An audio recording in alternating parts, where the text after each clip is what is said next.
지금 시점에서 내가 이 평가액이 전부 다 현금이다라고 생각을 했을 때 그때도 이 주식 이 가격에 사고 싶어? 안 사지 라는 대답이 나오면 없애는 거죠. 근데 이런 질문과 답변을 하는 과정에서 내가 수익을 보고 있느냐 손실을 보고 있느냐는 전혀 중요한 요소가 아니다. 사실 서울대 전기공학부 나오셨다고 제가 네. 들었는데 그 전공하고는 아무 상관없는 여의도 쪽으로 갑자기 가시게 된 거는 어떻게 그렇게 된 겁니까? 전공과 상관이 아주 없진 않아요. 1 정도 상관 있어요. 네, 그 전공 중에 확률론이라는 네. 전공이 있는데 그거는 네. 조금 도움이 되더라고요. 네. 일단 전공이 너무 어려워서 네. 뭐 해서 먹고 살지 고민을 하다가 이 서점을 막 돌아다니다 보니까 이 주식 투자 관련 서적을 발견을 하고 네. 이런 걸로 먹고 살 수 있나 하고 하다가 재밌어서 좀 너무 열심히 공부하다 보니까 졸업할 때쯤에는 이거 말고 할 줄 아는 게 없는 거예요. 근데 운 좋게도 좀 좋은 회사에서 네. 받아주셔가지고 취업이 네. 돼서 지금까지 이러고 있네요. 그럼 원래 대학생 때부터 투자를 하신 거예요? 네. 몇 살 때부터 하신 거예요? 올해 네. 새로운 나이로는 21살이 되는 건가요? 예, 헷갈리네. 아무튼 네, 옛날 나이로 22살 때. 네. 그러니까 저도 21살 때부터 주식 투자해야지라고 막 시작을 했었었는데 네. 저는 그때 이 금융권으로 취업을 하겠다는 생각을 못 해가지고 저는 토목과여가지고 토목은 토목대로 그냥 공부는 하고 주식은 나 혼자 해야지 막 이렇게 했었는데 그때 갈 걸 그랬어요. 저는 개인적으로. 저보다 어리신 걸로 생각을 했었는데 연배가 좀 있으시군요. 저는 83년생. 83년. 거의 네. 저보다 어린 건 맞군요. 네. 어리신 건 맞군요. 네. 거의 비슷하네요. 네. 제가 그래서 82년입니다. 네. 그래서 진짜 그때 금융권으로 한번 가볼 거라고 생각을 했었는데 그렇게 생각할 때가 이미 학점은 완전 바닥을 찍고 한 3학년 될 때쯤이어가지고 이제 어찌 하다 보니까 이 길로 그냥 가야겠다라고 해서 이제 건설 쪽으로 왔었는데 그러면 방금 제 얘기 하시는 줄 알았어요. 저도 막 학점이 바닥을 찍고 어떡하지 하다가 네. 네. 사실 이 전기공학 이것도 어렵잖아요. 전기공학 어렵죠. 네. 어렵더라고요. 저 공대 공부가 진짜 만만한 게 아니어가지고 들어오자마자 적성이 안 맞는데 하는 친구들 진짜 많은데 그 친구들이 보통 금융권으로 많이 빠지는데 약간 그런 케이스이신 것 같기도 하고 그러면 21살 때부터 아예 어떤 투자를 혼자 하신 거예요? 아니면 같이 그룹을 만들어 하신 겁니까? 처음에 제가 접한 서적은 네. 나는 초단타 매매로 한 달에 3천만 원 번다. 이런 책이 있어요. 책이었어요? 지금도 나오는 것 같더라고요. 네. 아무튼 그 책을 보고 와 이런 곳이 있다니 네. 이랬는데 아무튼 그 책은 서점에 살포시 꽂아두고 네. 이제 그 당시 네이버 지식인 검색을 해봤더니 현명한 투자자 그다음에 한국형 가치 투자 전략, 네, 맞아. 월가의 영웅 이런 거 추천하시더라고요. 그래서 그런 책 읽어보고 되게 월가의 영웅 이런 책 보면은 개인도 할 수 있다 막 이렇게 막 펌프질을 막 하잖아요. 네. 그래서 저도 주변에 친구들한테 야 이런 게 있대 같이 좀 해보자 라고 친구들을 막 열심히 펌프질을 했는데 네. 그 당시에 친구들은 다 나는 그런 도박 같은 거 안 한다 네. 해가지고 저 혼자 도박 아닌데 좋은데 이러면서 혼자 쫄래쫄래 하다가 여기까지 왔네요. 아니 근데 그렇게 해서 결국에 금융권 제도권으로 이제 들어가셔가지고 펀드 매니저도 하시고 그러다가 이제 자산운용사를 설립하신 거잖아요. 네. 거기다가 사실 또 주식 말고 그 사이에 부동산이나 다른 투자처들도 분명히 보셨을 텐데 굳이 이렇게 꼭 주식만 계속 파셨던 어떤 그런 이유가 있을까요? 할 줄 아는 게 주식밖에 없어서 네. 부동산 어렵잖아요. 부동산도 함부로 할 수 있는 건 아니잖아요. 부동산보다 주식이 훨씬 어려운 거 아니에요? 서로 어려운 걸로. 네. 주식만 해도 그래도 남들한테 뭔가 내가 좀 한다라고 얘기를 할 수 있는 게 주식밖에 없기도 하고 그다음에 직장인으로서는 이제 할 수 있는 거 다 했다라는 생각을 어느 즈음에는 했었고 사업을 하고 싶었는데 여러 가지 다른 조그만 사업들도 좀 고민을 해보다가 그래도 지금까지 내가 길게 해왔고 잘한다라고 얘기할 수 있는 걸로 사업을 해야 하지 않겠나 그런 생각을 하다 보니까 잘못된 선택을 왜 잘못된 선택이라고 지금은 좋습니다. 네. 아니 근데 이게 저도 이제 해보니까 주식형 인간이 있는 것 같고 부동산형 인간이 있는 것 같아요. 약간 뭔가 성향이 다른 것 같거든요. 근데 그런 건 있는 것 같습니다. 주식에 잘 맞으신다고 하셨잖아요. 그러면은 어떤 성향인 사람이 주식형 인간이라고 생각하세요? 주식도 100이면 100 하는 방식이 다 다르긴 하잖아요. 제가 그래도 주식에 좀 맞다고 생각을 한 거는 이것도 주식을 하는 다양한 방식 중에서 한 가지 방식은 남한테 맡길 수 있는 거잖아요. 부동산이나 뭐 주식을 매매하는 방식에서도 대부분의 네. 사람들이 하는 방식이 본인이 되게 뭔가 열심히 많이 정보를 취득하고 발로 뛰는 투자 뭐 이런 네. 얘기 많이 하시잖아요. 그래서 본인이 되게 열심히 정보를 취득하고 고민하고 그때그때 새로운 뉴스가 나올 때마다 뭔가 액션을 취하고 이렇게 많이들 하시는데 주식을 바라보는 큰 두 가지 관점인데 하나는 방금 묘사한 그 네. 내가 열심히 해야 되는 투자가 있고 하나는 그냥 맡기면은 알아서 굴러가는 그런 식의 투자가 있는데 네. 주식이라는 거는 어떤 실물이 아니라 권리에 대한 소유권이잖아요. 네. 그 권리라 함은 회사의 자기 자본에 대한 소유권인 거고 그럼 그 회사의 자기 자본은 회사의 경영진이 알아서 굴려주는 그런 구조가 되는 거잖아요. 그렇죠. 부동산이라는 거는 부동산에 대해서 물론 부동산도 혼자서 잘 하는 게 아니라 뭐 주변의 입지라던가 뭐 그런 게 좋아져야 좋아지는 그런 게 있긴 하겠지만 맞죠? 네, 네, 맞습니다.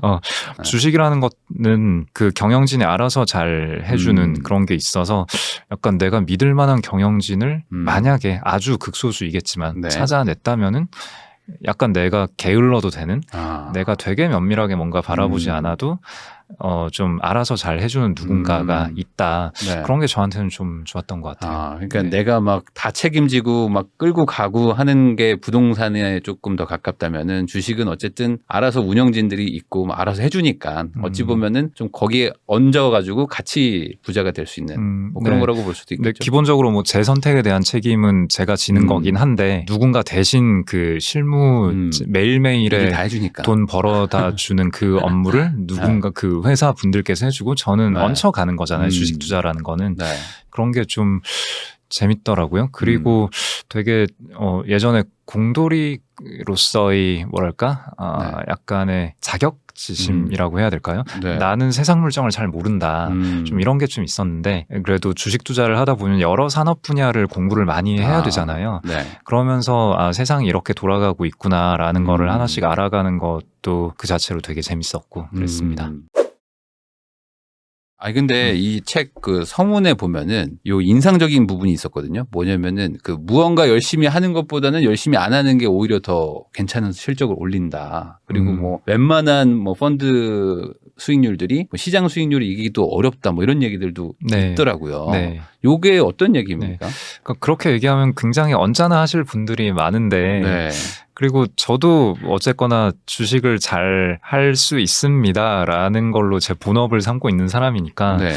좀 안 그랬으면 좋겠는데 그래도 열심히 하는 사람들이 잘 했으면 좋겠잖아요. 그렇죠. 열심히 하는 사람이 잘 되면 좋죠. 네, 그래야 되는데 일단은 통계로 네. 데이터로 얘기를 해주는 게 네. 열심히 한다고 해서 그게 성과가 비례하지 않는다. 이거는 일단은 팩트로 남아 있는 거고 그럼 우리는 그 나와 있는 팩트를 거부할 수는 없잖아요. 네.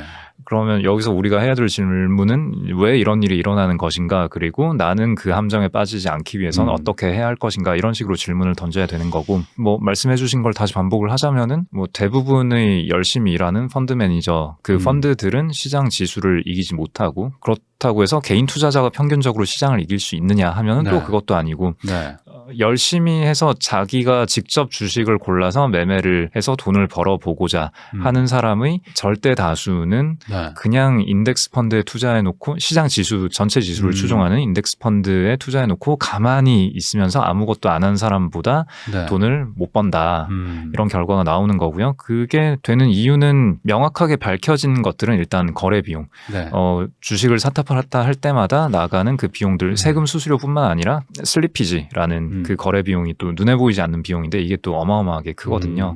그래서 통계적으로는 전체 지수가 평균적으로 얻을 수 있는 수익률이라 한다면은 장기적으로 네. 연간 한 6에서 10% 그 정도를 기대할 수 있는데 네. 근데 회전을 많이 하다 보면은 회전을 시키면서 나가는 거래 비용이 1년에 한 15% 20% 그렇게 될 수 있거든요. 네. 그러면은 단순 계산으로 그렇죠. 평범하게 평균적으로 1년에 8%를 버는데 거래 비용으로 1년에 15%가 나간다? 그러면은 당연히 평균적인 수익률은 마이너스 7%가 네. 되는 거잖아요. 네. 그래서 우리가 뭔가 열심히 할 때 던져야 할 1차 질문은 내가 하는 어떤 의사결정이 거래 비용을 뛰어넘는 수익을 가져다 줄 수 있는 의사결정인가. 네. 이 질문을 해야 되고 이 질문에 답하는 게 되게 어려워요. 근데 보통은 이 질문을 던지지 않고 네. 그냥 야, 뭐 사면 돼? 뭐 어떤 좋은 재료 있어? 뭐 좋은 소식 있다 그러면 네. 막 샀다가 또 네. 아닌가 봐 이러면서 팔고 네. 무슨 내부자 정보 뭐 들었다 그러면 그냥 막 사잖아요. 예, 내부 정보도 별로 좋지가 않고 그리고 네. 내 귀에 들어올 정보면은 그렇죠. 예, 이미 나 빼고 다 알고 있는 거고 그리고 내부자 정보는 기본적으로 불법의 소지가 있고 네. 그런 얘기를 하지도 말고 듣지도 말아야 돼요. 예. 안 돼요. 그 굉장히 네, 네, 위험한 네. 거고 그 이외에도 여러 가지 어떤 좋은 이슈가 있을 것 같다라고 아무리 머리를 대굴대굴 굴려서 네. 투자를 해봤자 기본적으로 이걸로 지속 가능하게 돈 벌기는 굉장히 난이도가 높다. 이거를 좀 아셔야 돼요. 아니 그리고 만약에 뭐 어떻게 해가지고 잘 샀어요. 사가지고 이게 돈을 벌어도 사실 주식은 사는 것도 어렵지만 파는 게 더 어렵기도 한 것 같아요. 제가 봤을 때는. 왜냐면 이게 적절한 시간에 또 안 팔면 또 가격이 또 막 내려가기도 하고 뭐 변동성이 좀 크니까. 그래서 사실 일반 분들이 좀 적당한 수익이 나면 그냥 만족하고 팔면 그래도 어느 정도 좀 수익을 좀 이렇게 보장을 받아가면서 갈 수 있을 것 같은데 대부분은 좀 올라가면 더 사가지고 좀 욕심내고 뭐 이번에 한번 인생 바꾼다 하다가 이제 확 잃으면서 승률이 또 낮아지고 그러는 것 같은데 이런 심리는 왜 그런 거라고 생각을 하세요? 네, 저는 일단 그런 증시 격언 있잖아요. 뭐 매수는 기술이고 매도는 예술이다. 네. 뭐 저는 일단은 그 격언도 조금 불편해요. 아, 네. 그래요? 매도가 더 어렵다라는 그 느낌은 네. 이해를 하겠어요. 네. 네. 근데 그런 느낌을 가지는 것 자체가 이미 어느 정도 심리적인 함정에 빠져 있다라고 저는 생각을 하고요. 네.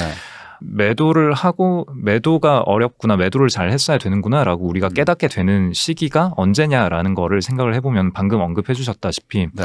수익이 좀 났을 때 팔았어야 했는데 더 사고 나서 주가가 빠졌을 때 네. 뭐 그럴 때 아 팔았어야 했는데 이 생각이 드는 거고 혹은 이 정도면 됐다라고 생각하고 팔았는데 팔고 나서 주가가 더 올랐을 때 아 좀 더 참았어야 되는데 달리는 말에서 함부로 뛰어내리면 안 되는데 뭐 이런 느낌을 얻게 되는 거잖아요. 네.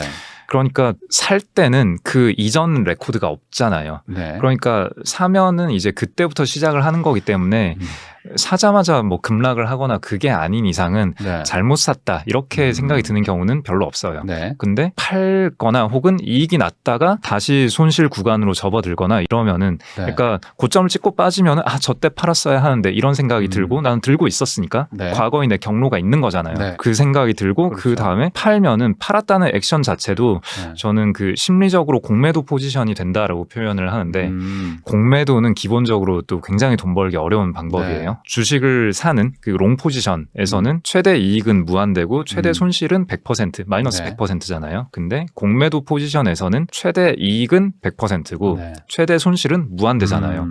반대니까. 네, 반대니까. 네, 주가가 빠져야만 돈을 버는 거니까. 네. 근데 내가 주식을 팔고 나서도 이제 내가 잘 팔았나 궁금하니까 계속 보잖아요. 예, 보는데 이게 기본적으로 주식은 올라가는 폭이 내려가는 폭보다는 크잖아요. 네. 위로는 무한대 아래로는 마이너스 100%니까. 근데 올라갈 때 한 20% 30% 올라버리는 경우가 가끔 한 번이라도 있으면은 그게 네. 내 마음속에 굉장히 크게 남는 거죠. 아. 그러니까 이것도 일종의 생존 편향인 거예요. 네. 그러니까 내가 잘 팔았던 케이스도 있을 건데 그리고 추가 매수를 불타기라고 하죠. 불타기에서 돈을 많이 번 케이스도 있을 건데 그런 것보다는 팔고 나서 주가가 급등을 하거나 아니면은 불타기 했는데 그 뒤에 주가 빠지거나 이런 게 되게 마음에 상처를 크게 주니까 그런 케이스가 되게 머리에 깊게 각인이 되는 거예요. 확률적으로는 이익 실현을 잘해야 하는데 혹은 네. 손절을 잘해야 하는데 그런 격언들이 통계적으로는 아무런 유의미한 초과 수익을 주지 않아요. 네, 저는 매수와 매도는 동전의 양면이라고 생각하거든요. 네. 매수할 때 내가 이 포지션을 유지해야 되는 어떤 이유가 있으면은 투자 아이디어라고 보통 얘기를 네. 하죠. 투자 아이디어가 있으면은 사고 네. 그 투자 아이디어가 사라졌으면은 안 가지고 있는 거예요. 네. 전 판다라기보다는 그냥 포지션을 없앤다라는 표현이 좀 더 정확하다라고 생각하거든요. 네. 산다 판다가 되면 계속 그 경로에 내가 신경을 쓰게 돼요. 그것보다는 아이디어가 있으면은 보유하고 아이디어가 네. 소진되었으면은 포지션을 없애고 그냥 그러면 되는 거예요. 매수와 매도는 동일한 거예요. 네, 뭔가 그 가격을 계속 보고 있는 게 아니라 뭔가 그 아까 말씀하신 어떤 가치라는 거 어떤 아이디어를 통해서 야 이게 가치가 뭐 좋아질 것 같다, 뭐 더 회사가 좋아질 것 같다라고 생각하면 사는 거고. 그러니까 그 아이디어의 가격이라는 요소가 반드시 들어가긴 하죠. 가격이라는 건 굉장히 중요한 하나의 요소인데. 네. 제가 말씀드리고자 했던 거는 그 가격이 최근에 걸어온 경로, 그게 의사결정이 중요 포인트가 되면 안 된다라는 거죠. 최근의 가격 변동. 그러니까 올라가고 있으니까 사자. 뭐 이런 거는 안 좋을 수도 있다. 올라가고 있으니까 사자도 안 좋고 내가 산 이후에 올라갔으니까 팔자. 이것도 안 좋다는 거죠. 네. 지금 시점에서 그러니까 현재 내 평가액이 있을 거잖아요. 네. 지금 시점에서 내가 이 평가액이 전부 다 현금이다라고 생각을 했을 때 그때도 이 주식 이 가격에 사고 싶어? 라는 질문을 스스로에게 해보고 안 사지 라는 대답이 나오면 없애는 거죠. 그렇죠. 근데 이런 질문과 답변을 하는 과정에서 내가 수익을 보고 있느냐 손실을 보고 있느냐는 전혀 중요한 요소가 아니다라는 거죠. 그러니까 내가 가지고 있는 게 막 100% 수익이 나면 너무 기분이 좋은데 그쵸. 반대로 이 가격에 그럼 다시 내가 아예 처음부터 살래? 라고 생각하면 너무 높은데? 하면 팔아야 되는 게 맞는 거잖아요, 사실. 그렇죠. 네. 그리고 혹은 이 가격에도 살래라고 했을 때 이 가격에도 살만해 라는 대답을 얻을 수도 있거든요. 네. 그러면 계속 포지션을 보유를 하는 거고. 예. 그렇기 때문에 80% 수익 났을 때 60% 수익 났을 때도 가지고 있었던 거잖아요.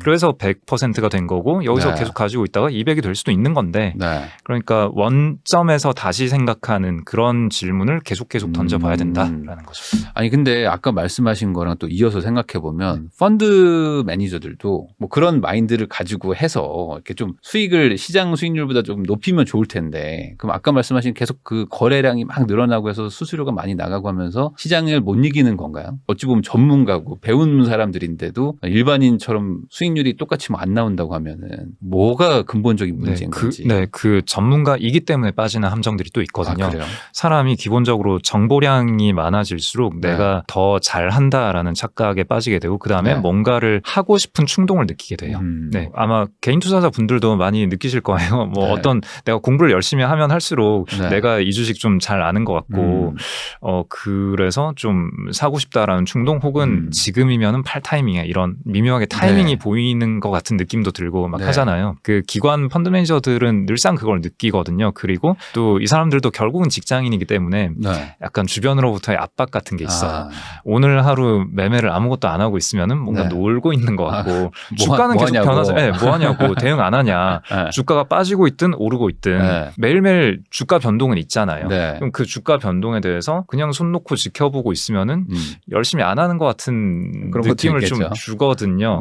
그래서 그런 거를 회사 차원에서 적극적으로 우리는 그런 거 신경 쓰지 않는다라고 좀 정책을 잡아주면 좋은데 그렇지 않는 경우에는 매니저들이 그런 외부의 압박으로 인해서 매매를 하는 경우도 있고 그리고 기본적으로 본인이 열심히 일을 했으니까 얻는 정보도 많아지고 그러면 또 막 매매를 하고 싶어지거든요. 근데 대부분의 매매는 거래 비용을 초과한 이익을 내지 못하기 때문에 좋지 않은 뭐 이래나 저래나 뭐 주식의 문제라기보다는 그 주식을 운영하는 사람의 어떤 심적인 문제가 더 클 수도 있다 이렇게 봐야겠네요. 네, 저는 그게 아주 크다고 생각합니다.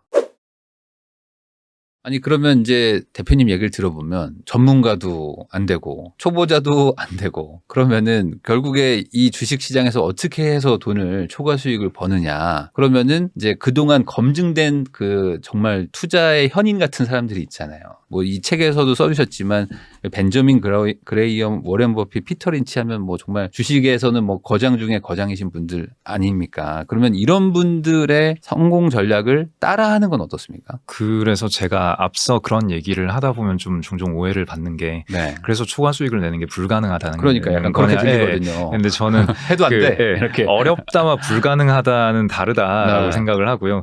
제가 2년 전, 지금 이제는 3년 전이겠네요. 요 책의 2년 전에 주식하는 마음이라는 책을 썼는데 그 책에서 그런 얘기들을 막 했더니 그래 이 책을 읽고 나는 주식을 하고 싶다라는 욕심을 싹 버렸습니다. 감사합니다 하더라고요. 뭐 그 책의 의도이긴 했어요. 그래요?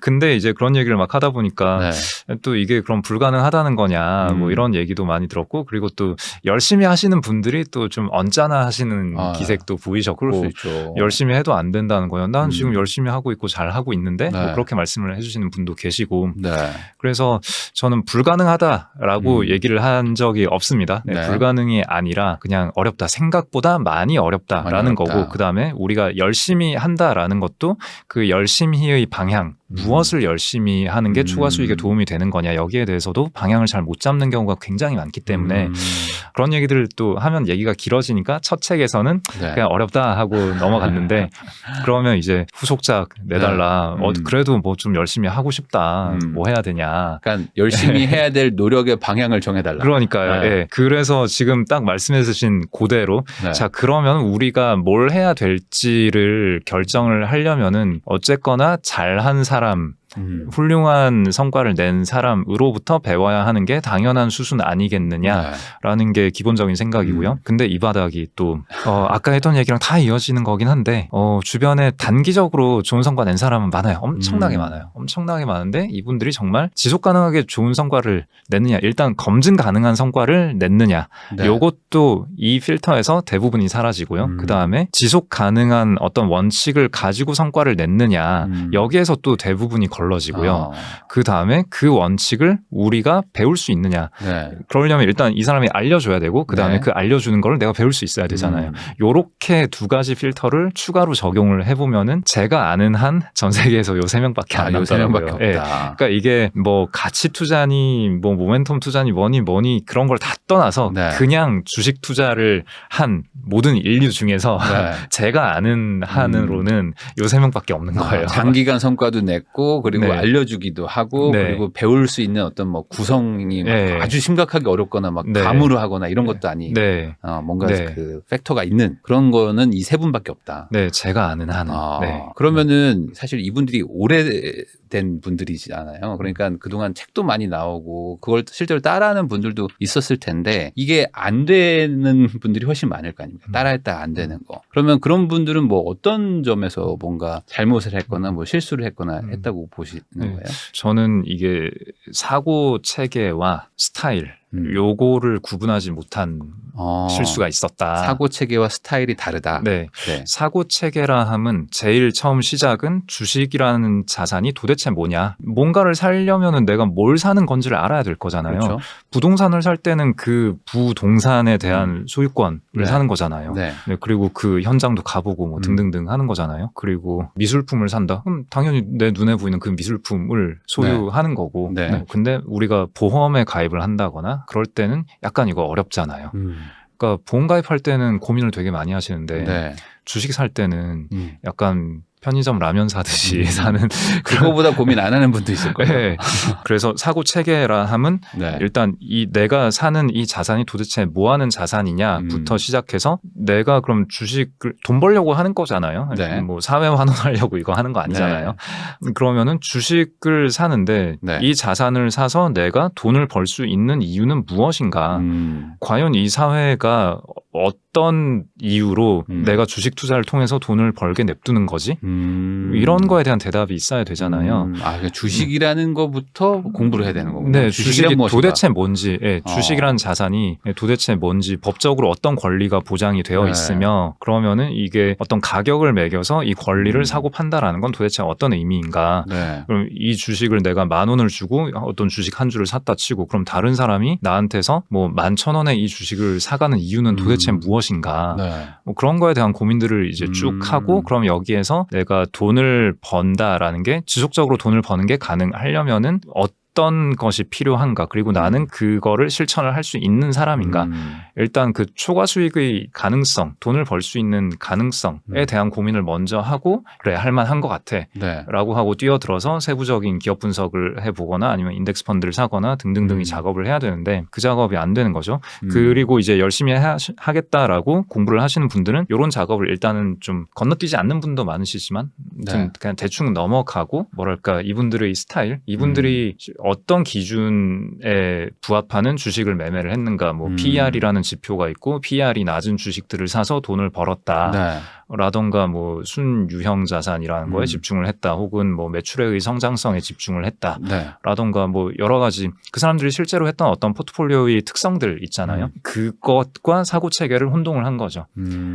그러니까 실제 포트폴리오는 그런 주식을 통해서 어떻게 돈을 벌 수 있느냐라는 어떤 원칙들이 존재하는 거고, 그 다음에 본인이 실제로 현 시점에서 내가 득하는 정보와 네. 내가 쓸 수 있는 내 체력과 에너지와 그 다음에 그때그때의 어떤 가격 상황들 뭐 되게 좋은 회사가 있어도 그게 가격이 너무 비싸면 모든 사람이 그런 스타일의 주식을 너무 좋아해서 가격이 너무 비싸면은 안 되는 거잖아요. 네. 네. 그런 것들을 다 고려를 해서 지금 내 사고 체계에 기반해서 현재 내가 득할 수 있는 정보와 내 주변 상황을 고려했을 때 이런 주식이 돈을 벌기에 가장 유력하구나라는 생각으로 그 포트폴리오가 구성이 된 건데 네. 그러면 그거를 전혀 다른 시대의 전혀 다른 지역의 전혀 다른 능력을 가진 사람이 그 포트폴리오를 그대로 따와서 혹은 그 포트폴리오에 들어간 그 기준들 그 특성들을 그대로 따와서 주식 투자를 해본다.